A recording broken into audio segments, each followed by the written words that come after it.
semakin saleh. Semakin saleh, ada dua sayap yang kita perlu gunakan untuk itu, supaya kita terbang semakin ke depan dan ke atas, menjadi semakin seperti Tuhan dalam tabiat.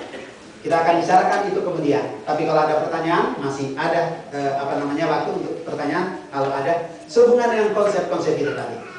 Memang benar Anda tertarik dengan nubuatan, lalu ingin tahu rincian nubuatan. Sayap dari singa itu artinya apa? Singa Daniel pasal 7. Itu tanduk yang ke-11. Tanduk yang ke-11 dari binatang keempat Wahyu pasal 13 itu. Daniel pasal 7 itu apa? Yes, kita perlu tahu. Tapi yang lebih dari semua untuk kita ketahui adalah pelajaran dari nubuatan-nubuatan ini. Semuanya, saudara-saudara, heran dan ajaib. Semuanya dipakai Tuhan untuk mengarahkan kita pada pertumbuhan tabiat. Pertumbuhan tabiat. Tuhan kecam si tanduk kecil karena dia tidak mau bertumbuh tabiat. Dia tadinya pemimpin gereja Tuhan, tapi kemudian dia mau menjadi pelawan Tuhan.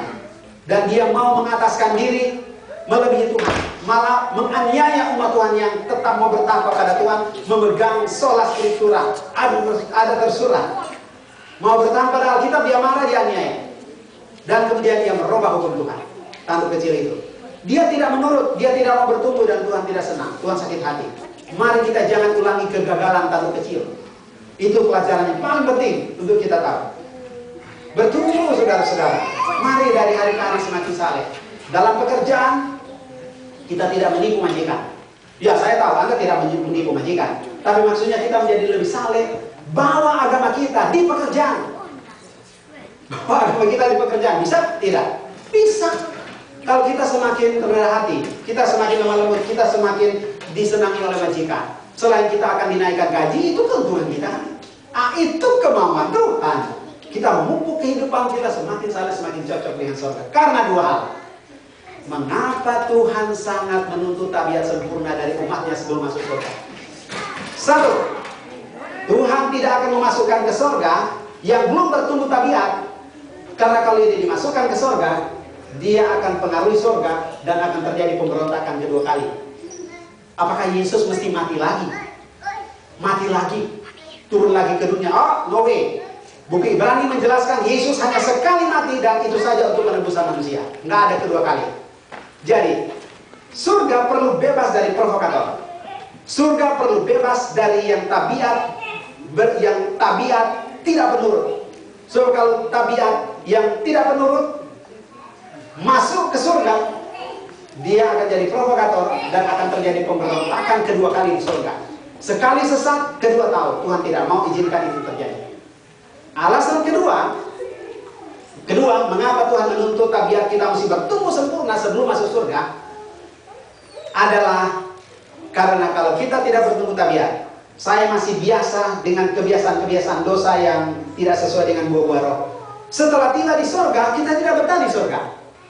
Tidak betahnya adalah karena kok saya ini tobat di sini karena saya ketagihan merokok. Nggak ada rokok di surga ini.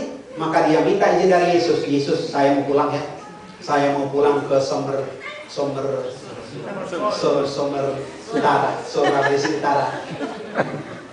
Tapi waktu datang, nggak ada lagi Somernya.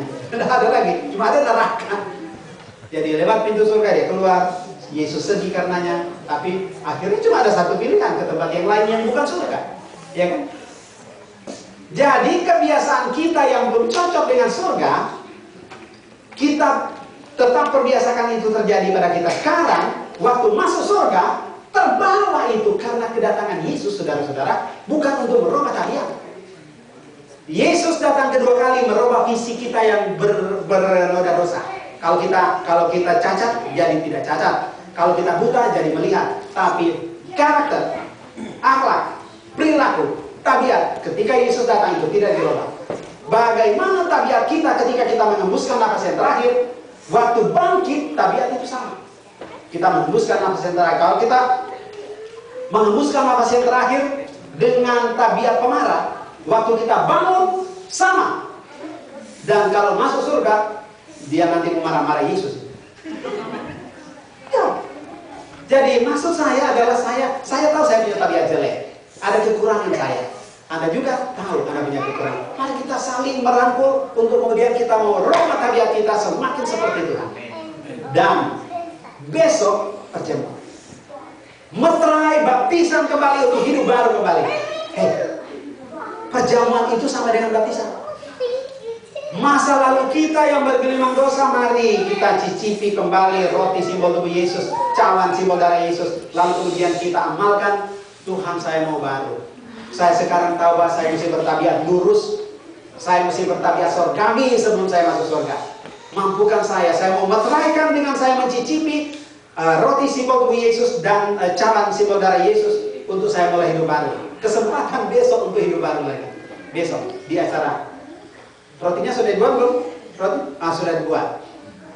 Kita akan buat besok acara khusus yang sangat kiranya itu boleh dipakai Roh Suci menjamah hati kita untuk